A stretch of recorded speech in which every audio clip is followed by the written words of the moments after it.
I've come up to the leafy neighborhood of Gavia in this amazing setting in the mountains of Rio to meet two Brazilian budding chefs, Eric Naco and Cristiano Lana, and they have a recipe for us which takes a traditional dish and gives it a very modern Brazilian twist.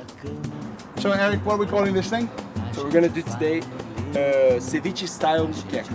A ceviche style moqueca? Yeah. Excellent. A ceviche is basically a marinated fish in lemon juice. And a moqueca is a traditional fish stew from Brazil, and it uses the bell peppers, the chilies, and to give it a true Brazilian taste, it has loads of coconut milk and it's at the end laced with some palm oil. Where do we start? So, first we're gonna chop everything. Paper thin. Yeah. You might be a professional chef, but I cook every night. Remove the seeds and the white bits from the bell peppers and chop them into tiny cubes. Yep. Why do we need to chop the stuff so finely? I think we want that the surface of the ingredients get all in contact with the marinade. So because it's not actually cooked on the fire, the more surface there is, the more the acid can work on it. Yeah. Now usually the moqueca uses big tomatoes, the cherry tomatoes much sweeter, so we're gonna use these ones. Just cut them in quarters. And in another break with tradition, we'll be using red instead of the usual white onions, as they're milder and sweeter. I got it all up. I must have spent at least 3 years just peeling onions in my life. Not to mention another 3 years chopping and crying my eyes out.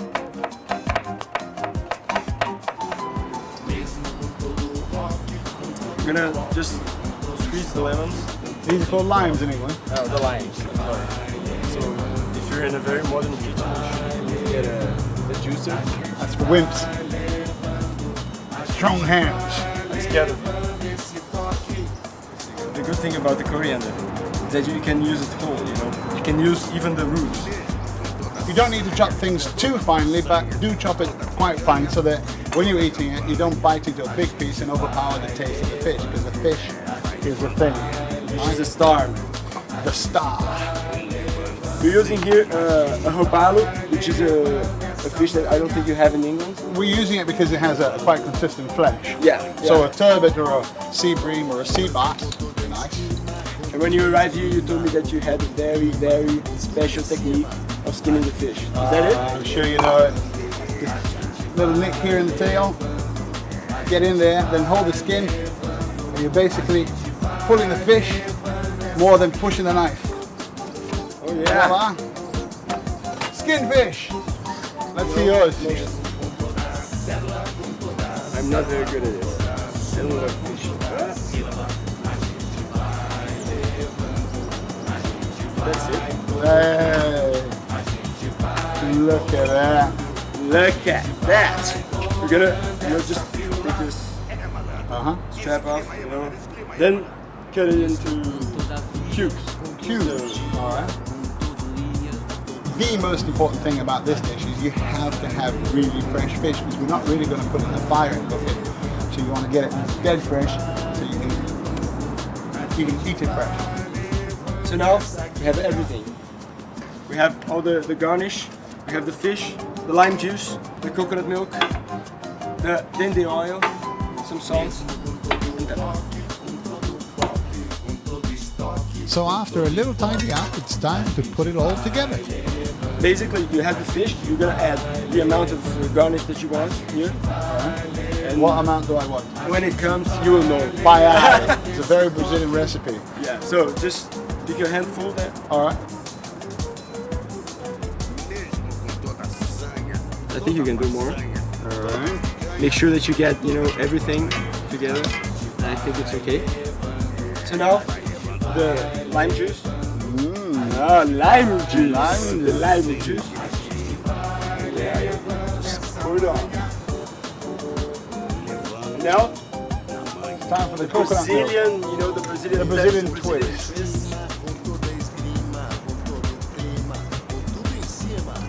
Salt. The pepper. This pepper has a totally different taste and function in the dishes. You don't substitute the fresh pepper For the black pepper. Do a nice stir, and we're gonna let it rest for about 5-10 minutes, just so the outside of the fish looks whitish. That's it. No, it's all nicely done. This is it. Finished, right? Just as simple as that. So what do we do now? I think I have some beers here. Okay. And while the fish was cooking in the chili and lime juices, we were doing some marinating of our own.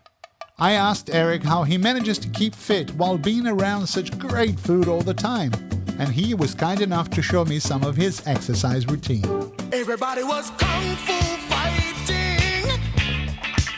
Those kids were fast. And only one beer later, You know, I had 3, but I drink fast. You drink fast.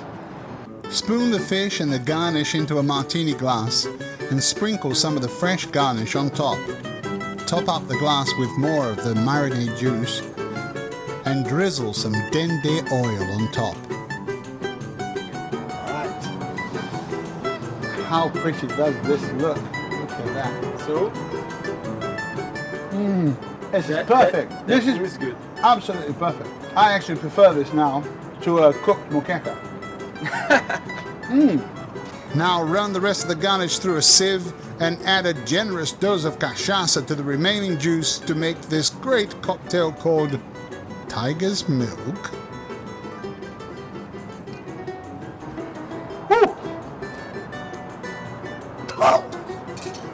Very good. If you serve this to a girl, she pulls out the chili, bites the chili, drinks the tiger's eye, you're in for a good night. No, I go running, man. I run off because I don't think I'll be able to handle.